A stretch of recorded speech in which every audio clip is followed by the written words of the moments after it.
नमस्कार। आज मैं बात करूंगी मदरसे की। जीवन में पहली बार मैं किसी मदरसे के भीतर दाखिल हो रही थी। मैंने देखा कि मदरसे में मस्जिद है, मदरसे में हॉस्टल है, मदरसे में क्लासरूम्स है जिनके नाम उर्दू में लिखे थे। मैंने देखा मदरसे में प्रधानाचार्य यानी प्रिंसिपल का कक्ष है, वहां एक कंप्यूटर है जिस पर एक व्यक्ति काम कर रहा था। मदरसे में मैदान भी था। मैंने मदरसे में कैंटीन भी देखी, लेकिन मुझे तलाश थी आतंक के अड्डे की। मदरसे में कहीं वो आतंक का अड्डा दिखाई ही नहीं दे रहा था जो अक्सर न्यूज चैनलों पर दिखाई देता है। मदरसे की किसी मौलाना की दाढ़ी में मुझे आतंकी नहीं दिखाई दे रहा था। मैंने देखा कि टीचर्स, जिनको बच्चे उस्ताद या दूसरे नामों से बुलाते हैं, उनमें प्रिंसिपल के सामने खुद को अच्छा शिक्षक दिखाने की होड़ चल रही थी, खुद को बेस्ट क्लास टीचर दिखाने की कोशिशें चल रही थी। मैंने देखा कहीं उर्दू की क्लास चल रही थी, कहीं हिंदी की क्लास चल रही थी, कहीं अरबी पढ़ाई जा रही थी, कहीं विज्ञान पढ़ाया जा रहा था, कहीं अंग्रेजी पढ़ाई जा रही थी। मैंने बच्चों की आंखों में डॉक्टर बनने का सपना देखा। और आप क्या बनोगे? डॉक्टर बनोगे।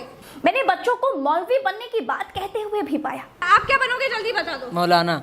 कोई बच्चा कहता है मैं डॉक्टर बनूंगा, कोई बच्चा कहता है कि जी मैं तो मौलवी बनूंगा, कोई कहता है कि मैं इंजीनियर बनूंगा, कोई बोला मैं साइंटिस्ट बनूंगा। लेकिन मैं गोदी मीडिया को देख करके गई थी। मुझे तो तलाश थी उन बच्चों की जो कहते कि मैं आतंकवादी बनूंगा, जी मैं फिदाइन बनूंगा। लखनऊ के जिस माहद मदरसे में मैं गई थी, वहां पूरे देश से बच्चे पढ़ने के लिए आए थे, यहाँ तक कि विदेशों के बच्चे भी थे। मैं नेपाल का रहने वाला। नेपाल के रहने वाले हो? कहाँ से आए हो? आसाम से। हम कश्मीर से। कश्मीर से हो आप कहाँ से आए हो? बिहार से। आप बताओ। सिद्धार्थनगर। आप बताओ। यूपी। बताओ। दिल्ली। मैंने सारे बच्चों के बस्ते चेक करवाए, एक एक किताबें खंगलवाई, लेकिन किसी के पास बम बनाने की बुकलेट नहीं मिली।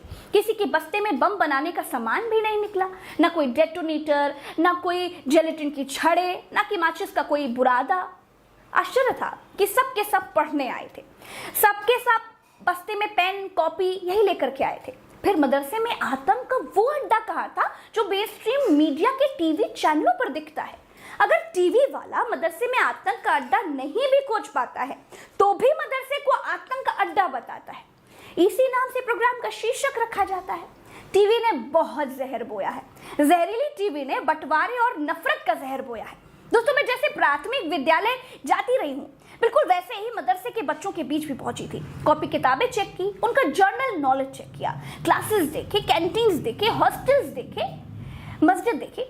लेकिन माफ करिएगा, आपकी ये पत्रकार मदरसे में आतंक का अड्डा खोजने में बिल्कुल नाकाम रही। मुझे जो देखा मैंने वो बताया, वही आपको दिखाया।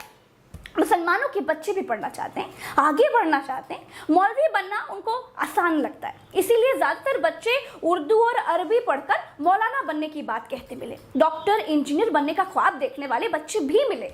लेकिन मैं भारत की जनता से माफी चाहती हूँ कि मुझे सुविधाएं असुविधाएं तो देखने को मिली, लेकिन आतंक का अड्डा वो नहीं मिला।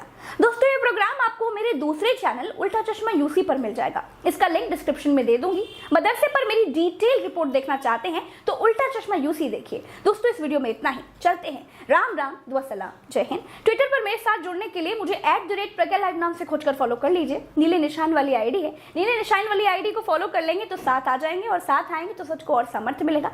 साथ ही साथ प्रज्ञा के पन्ना को भी सब्सक्राइब करना मत भूलिएगा। नमस्कार, जय हिंद, जय भारत।